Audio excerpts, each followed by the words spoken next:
Earl, crank up the megawatt speakers and let's lay some funk on these earthlings. Alright. Let's punch the bass, Earl. Fire up the auxiliary mega subwoofer. Okay, That's the red button. yeah, but, Just press it. okay. Earl, wait! No! What's happening?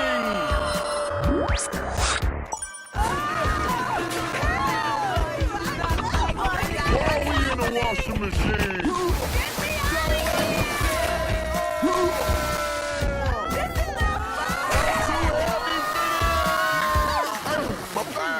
I don't think it was the red button.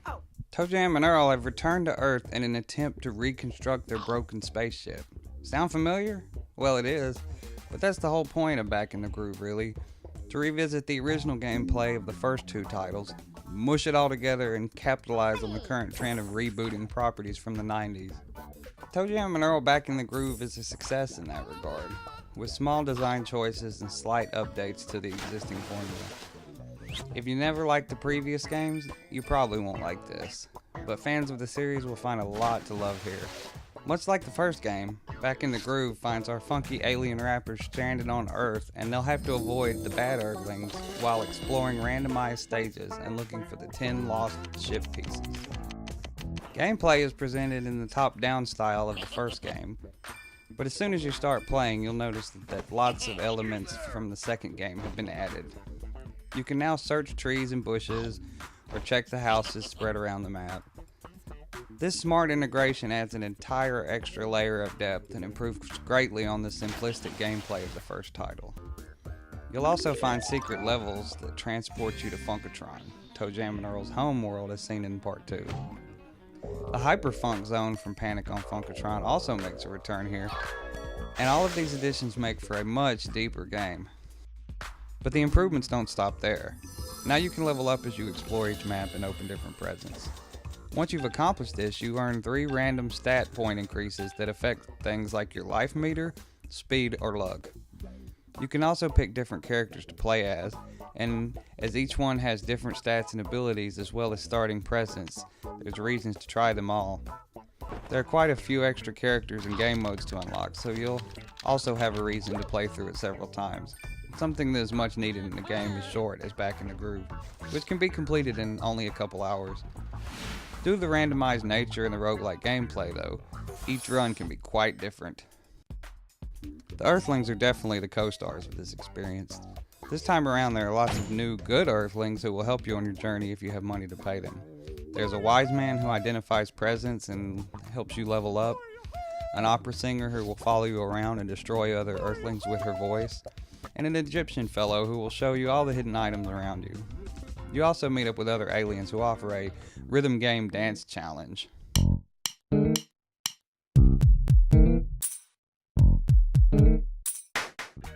Bad Earthlings are everywhere as well, and they will either oddly ignore you or relentlessly chase you down. It's hard to avoid them unless you have certain items to either outrun them or hit them with tomatoes. You can, however, hide in sunflower patches, and they will lose sight of you. Lots of the existing enemies return, and there are several new ones as well. Most of the game's style and charm comes in the form of its character design, and most of the Earthlings, good or bad, are amusing to behold. Oh look! I'm your biggest fan! Boogie, boogie, boogie. On the normal mode, there's nothing really challenging though, and the gameplay is laid back in general. Luckily, there is a hard mode once you unlock it. Presents also play a huge part. Just like the first game, they are unidentified until you use them, and they can provide everything from rocket skates, wings, tomato slingshots, and lots of beneficial items.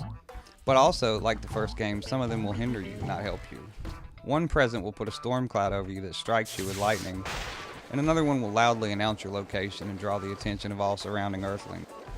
A new addition to ToeJam and Earl is that some of the presents are broken, and you can either pay the Doc Brown looking scientist to fix them, or take a chance on opening them, and they may potentially explode. When all is said and done, ToeJam and Earl Back in the Groove adds a lot to the existing formula. As a fan of the second game, I'm happy to see lots of its elements added here. But I hope if Back in the Groove is a success, we will see a reboot of the side-scrolling ToeJam and Earl gameplay from Part 2. For the time being, I'm pleasantly surprised with what the developers have pulled off here. Expecting a bare-bones recreation of the first game, I was very happy with the improvements and evolution of the original gameplay. It's a solid roguelike, perfect for playing with a friend, and great for having a laid-back and humorous experience. I can't really find any complaints besides the fact that the animation would have benefited from a hand-drawn Cuphead look. If you like either of the first two games, I think you'll find a lot to like here. Final score, 80.